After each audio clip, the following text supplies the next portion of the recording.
Level 1, unemployed. You sit in the waiting room and the chair has a wobble in one leg. You keep shifting your weight to stop the creak. Your resume is in a folder that's slightly too big for it. You printed it at the library because your home printer ran out of ink 4 months ago and you never replaced it. A woman calls your name wrong. You correct her once, quietly, and she doesn't apologize. She just walks faster. The interviewer is 11 minutes late. He doesn't mention it. He sits down and looks at his screen, not at you, and asks why there's a 6-month gap in your work history. You start to explain. He cuts you off at 15 seconds and asks the next question before you finish the sentence. You realize the questions aren't really questions. They're traps with a right answer already decided before you walked in. He asks where you see yourself in 5 years. You give the answer you rehearsed in the car. He nods without writing anything down. Nothing you say is landing anywhere. You are not being interviewed. You are being processed. He asks your salary expectations, and when you name a number, his face does something small and involuntary, a flicker of disappointment, like you asked for more than you're worth by asking for enough to live. He says they'll be in touch. 19 days later, an email arrives at 11:47 p.m., automated, no name attached.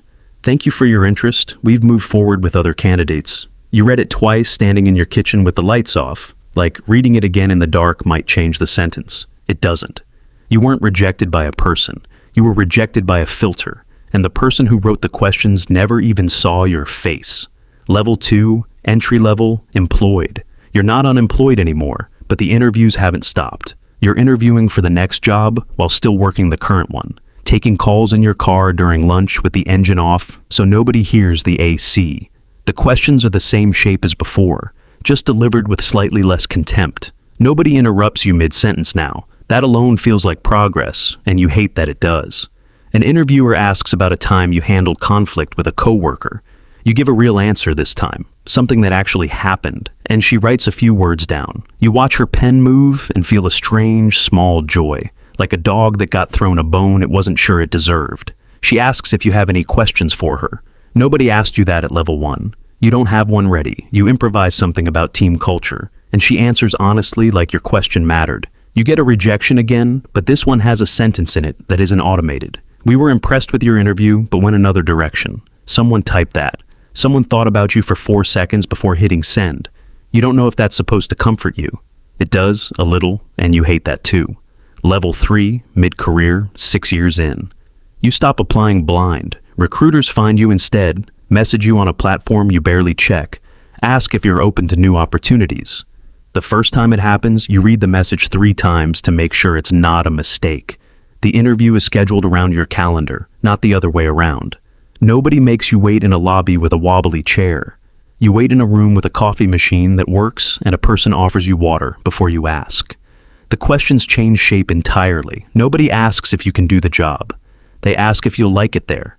They ask what you're looking for, like your preferences are a variable worth solving for, instead of a demand to be tolerated. The interviewer tells you about the team's flaws unprompted, honestly, the way you tell a friend about an apartment before they sign the lease. You realize somewhere in the conversation that they are trying to sell you the job as much as you are trying to earn it. Nobody told you that shift happens. You had to feel it to believe it. You get an offer by phone, not email, a real voice congratulating you, a little warmth in it that wasn't there at level 1. You take the job. You don't know yet that the softening has only started. Level 4, senior manager, the interview moves to a restaurant. Nobody schedules you for a windowless room anymore. A director orders wine and asks about your last role, like it's a story worth hearing, not a test to pass. He listens longer than he needs to. He laughs at something you say that wasn't even that funny, the way people laugh when they've already decided they like you and are looking for permission to confirm it. He asks what would make you say no to an offer. Nobody asked you that before. The question itself is a kind of respect, an admission that you have leverage now, that they could lose you to someone else and it would cost them something. You watch him take a note on his phone, not a form, just a private reminder to himself. And you understand that somewhere in this process, you stopped being evaluated and started being courted. The offer comes with a signing bonus you didn't ask for. Nobody explains why. Nobody has to. Level 5, director. There's no waiting room anymore. You're walked straight into an office with a view, and the CEO comes out personally to shake your hand before the interview even starts, Like your arrival is an event and not an appointment. The questions get shorter, fewer of them. He asks what frustrates you about the industry. And when you answer honestly, critically, he agrees with you instead of getting defensive. Nobody at level 1 would have let you say a critical word without writing something negative down. He asks what you'd need to say yes, not what you'd accept. The distinction takes you a second to register, and once you do, you can't unfeel it. He's not testing your competence anymore. Your competence was never in question after the second phone call. He's testing whether the company deserves you, and he already suspects it might not, and he's trying anyway. You negotiate for 20 minutes, and he doesn't flinch once. At level 1, asking for a fair number made a man's face fall. Here, asking for more makes him lean forward, interested. Like ambition is a compliment now, instead of a liability. Level 6, VP. The interview happens on a phone call that lasts 11 minutes. No panel, no forms. A board member you've never met says he's heard good things and wants to know if you're happy where you are, because if not, they'd like to talk.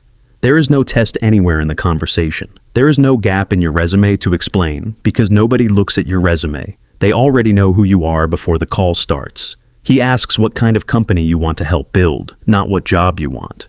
The question assumes a future that includes you shaping the place, not fitting into it. You realize there are no more traps in these conversations. The traps disappeared somewhere around level 4, and you didn't notice them leaving. Level 7, CEO. There is no interview. There's a dinner. Nobody asks you a single question about your qualifications the entire night. The board already read everything, already called everyone, already decided before you sat down. They ask what worries you about the industry's next 5 years, and the room goes quiet to listen. Actually listen, the way nobody listened in a wobbly chair with a folder too big for a thin resume. Somewhere tonight, someone is sitting in a waiting room with a chair that creaks, holding a folder printed at a library because the ink ran out months ago, and there wasn't money to replace it.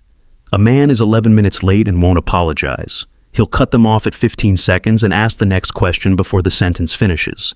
He doesn't know yet that the questions don't get better because you get better at answering them. The questions get softer only when you stop needing the room, and by then, the room needs you.